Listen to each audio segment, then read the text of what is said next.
Welcome back to my YouTube channel MS classes. आप सब लोग का स्वागत करता हूं एक बार फिर से। और आज मैं लेके आया हूं क्लास 11th का फर्स्ट चैप्टर इंग्लिश प्रोज का, जिसका नाम है my struggle for an education. जिसके राइटर हैं ब्रूकर टी वॉशिंगटन। तो ब्रूकर टी वॉशिंगटन इस चैप्टर के बारे में, इस चैप्टर का नाम पढ़ करके ही आपको समझ में आ रहा होगा कि इसमें क्या बताया गया है। एजुकेशन और struggle, education for my struggle for an education, शिक्षा के लिए मेरा संघर्ष। इसमें ब्रूकर टी वॉशिंगटन जो है अपने शिक्षा के लिए उन्होंने कितने संघर्ष झेले हैं, किन किन चीज़ों को फेस किया है, किन परेशानियों को फेस करने के बाद उन्हें शिक्षा ग्रहण हुई है, इन सारी चीज़ों के बारे में उन्होंने बताया है। तो ये हमारा फर्स्ट वीडियो है। तो डियर किड्स, आई होप कि आपको समझ में आएगा। और ये चैप्टर पढ़ने के लिए आपको सबसे पहले अपना बुक निकालना होगा। अगर बुक नहीं होगा तो आपको ये चैप्टर काफ़ी क्लियरली समझ में नहीं आएगा, इसलिए आपके पास बुक होना बहुत ज़रूरी है।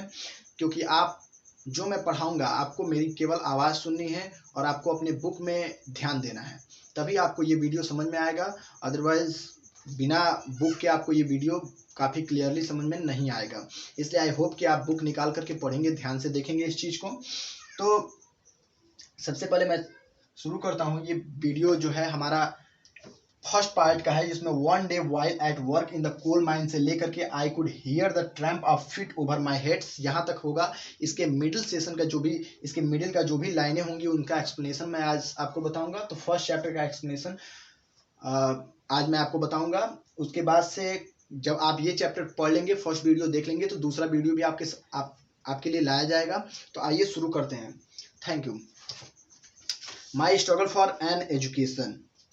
इसमें इस चैप्टर में ब्रूकर टी वॉशिंगटन जो है वह एक अमेरिकन नीग्रो हैं, एक ब्लैक होल फैमिली से बिलोंग करते हैं, जिन लोगों को उस समय पढ़ने के लिए कोई भी स्कूल नहीं हुआ करता, कोई प्रॉपर स्कूल नहीं हुआ करता था। तो ये कोयले की खान में काम करते हैं। आइए इनके चैप्टर के बारे में जानते हैं।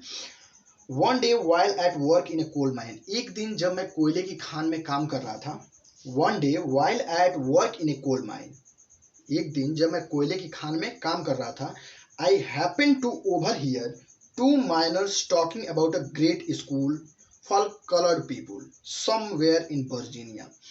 मुझे सुनने का मौका मिला कि दो मजदूर आपस में बात कर रहे थे एक ऐसे स्कूल के बारे में जो अश्वेत लोगों के लिए था, जो वर्जीनिया में कहीं था। कहाँ था? वर्जीनिया में। This was the first time that I had ever heard anything about any kind of school or college that was more pretentious than the little colored school in our town. यह पहली बार ऐसा था जब मैंने किसी ऐसे school के बारे में सुना था जो हमारे कस्बों के छोटे छोटे स्कूलों से काफ़ी शानदार था।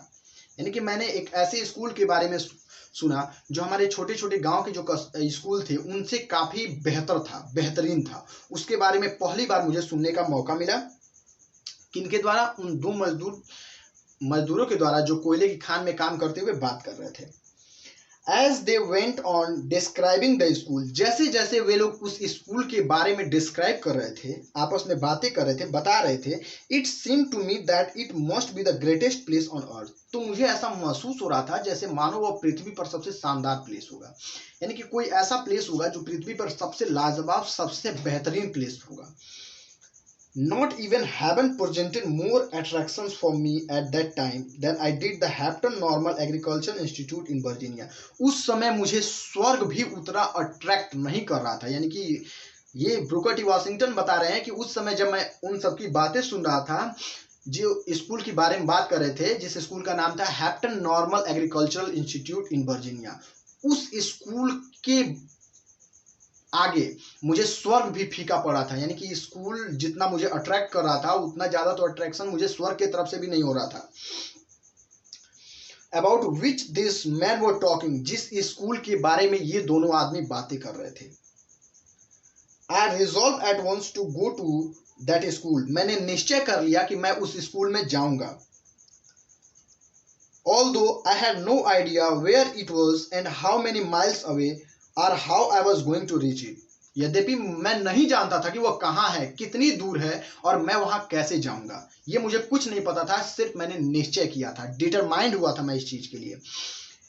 I was on fire constantly with one ambition. मैं अपने एक निर्णय पर प्रतिबद्ध हो गया। कि मुझे वहां पे जाना है, मैं डटा रहा। And that was to go to Hampton, और वह यह था कि मुझे हैप्टन जाना है, मुझे कैसे भी करके उस स्कूल में जाना है। This thought was with me day and night. अब यह जो सोच थी वह मेरे साथ दिन रात मुझे परेशान करने लगी, मेरे साथ दिन रात रहने लगी। In the fall of 1872 I determined to make an effort to get there. 1872 ईस्वी में पतझड़ ऋतु के मौसम में मैंने वहां जाने का निश्चय किया। My mother was trouble me with a grave fear that I was starting out and wild goose chase। मेरी माँ थोड़ी सी परेशान थी इसलिए क्योंकि उस समय मैं एक वाइल्ड गोस चेस, इसका मतलब होता है कह सकते हैं असंभव कार्य, यानी कि उस समय मैं कोई एक ऐसा कार्य करने जा रहा था जो शायद पॉसिबल नहीं था। एट एनी रेट, किसी भी कीमत पर, I got only A half hearted consent from her that I might start. मैंने उनकी आधे मन की स्वीकृति लेकर के अपनी यात्रा प्रारंभ कर दी, यानी कि माँ ने मेरी पूर्णतः सहमति भी नहीं दी यहाँ जाने के लिए। I had very little money with which two by clothes and पे माई ट्रेवलिंग एक्सपेंसेस। मेरे पास अपने यात्रा के लिए, यात्रा में खर्च करने के लिए और कपड़े खरीदने के लिए काफ़ी कम पैसे थे। My brother John help me all that he could. मेरे भाई जॉन ने जितनी मदद हो सकती थी उतनी मदद की। Of course that was not a great deal. वास्तव में वह बहुत बड़ी मदद नहीं थी, मतलब कि वह मेरे लिए काफ़ी ज़्यादा पैसा नहीं था जिससे मैं अपनी ट्रेवलिंग एक्सपेंसेस कर सकता था। Finally the great day came and I started for Hampton. अंततः वह मुख्य दिन आ गया और मैं हैप्टन के लिए निकल पड़ा। I had only a small cheap satchel that contain the few articles of clothing and I could get. कह रहा है मेरे पास एक छोटा सा सस्ता सा थैला था जिसमें मैंने कुछ चीज़ें, कुछ घरेलू कपड़े रखे हुए थे। My mother at the time was rather weak and broken in health. मेरी माँ उस समय बहुत ही कमज़ोर लग रही थी और उनका स्वास्थ्य ठीक नहीं था। I hardly expected to see her again. और मैं उम्मीद नहीं कर सकता था, मुझे उम्मीद नहीं था कि मैं दोबारा इनसे मिल पाऊंगा या इन्हें देख पाऊंगा। And thus our parting was all the more sad. और इस प्रकार हमारा जो विदाई था, हमारे बिछड़ने का जो समय था वह और भी दुखी हो गया। She however was very brave thought it all. यद्यपि वह बहुत ही बहादुर थी और उन्होंने मुझे जाने की अनुमति दी। The distance from Malden to Hampton is about 500 miles. कह रहा है कि मॉल्डेन से हैप्टन की दूरी लगभग 500 माइल्स थी, 500 किलोमीटर थी।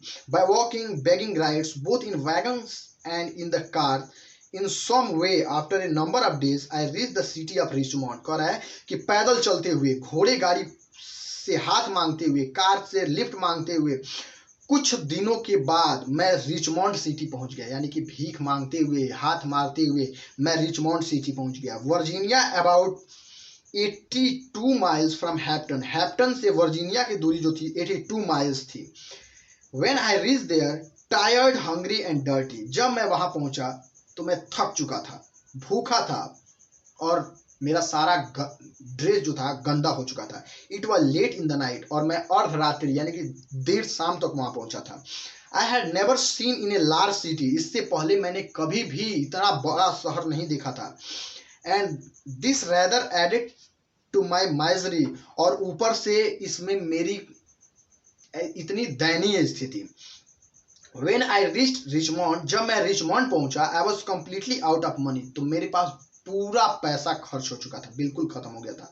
आई had not a single acquaintance in the place. और उस स्थान पे मेरा कोई परिचित भी नहीं था जिसे मैं जानता था। मैं किसी को नहीं जानता था। And being unused to city ways. और उस शहर के रास्तों से भी अनभिज्ञ था। मैं नहीं जानता था कि कौन सा रास्ता कहाँ जाएगा। I did not know where to go. मैं नहीं जानता था कि मुझे कहाँ जाना है। I asked at several places for lodging but they all wanted money. मैंने बहुत जगहों पे ठहरने के लिए पूछा लेकिन वे सभी पैसा चाहते थे। And that was what I did not have. और वही वो चीज़ थी जो मेरे पास नहीं थी। Knowing nothing else better to do. अब कुछ और इससे अच्छा रास्ता नहीं दिखा।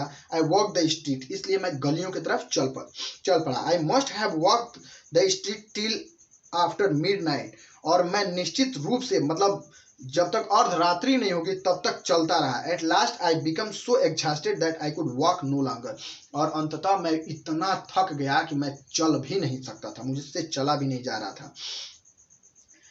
आई वॉज टायर्ड, मैं बिल्कुल थक चुका था। आई वॉज हंग्री, मैं भूखा था। I was anything but discouraged, everything but discourage, मेरे पास सब कुछ होते हुए भी मैं हतोत्साहित हो चुका था, मतलब मेरा साहस डगमगा गया था। Just about the time when I reached extreme physical exhaustion, कह रहा है अब मेरे शरीर की सारी ऊर्जा, सारी एनर्जी लगभग खत्म होने की कगार पे थी। I came upon a portion of street where the broad sidewalk was considerably elevated, तब तक मैं गली से होता हुआ एक ऐसे स्थान पे आ चुका था जहां पर चारों तरफ खुला मैदान था, खुला मतलब चारों तरफ ओपन स्ट्रीट थी, सभी चीजें खाली खाली थी। इसके बाद से I waited for a few minutes till I was sure that no passers by could seen me, कुछ समय तक मैंने वहां इंतजार किया जब मैंने देखा कि कोई भी गुजरने वाला व्यक्ति मुझे नहीं देख रहा है। And then crept under the sidewalk and lay for the night on the ground, और इसलिए मैं वहां पर रात में नीचे ही लेट गया, नीचे ही सो गया अपनी रात बिताने के लिए। With my satchel of clothing for a pillow, और जो मेरा बैग था जिसमें मेरे कपड़े थे उसको मैंने तकिया बना लिया। Near all night I could hear the tramp of feet over my head, और लगभग पूरी रात मैं अपने ऊपर, अपने सिर के ऊपर, यानी कि जो मेरे ऊपर कुछ था उसके ऊपर चहलकदमी की आवाज़ मैंने पूरी रात सुनी।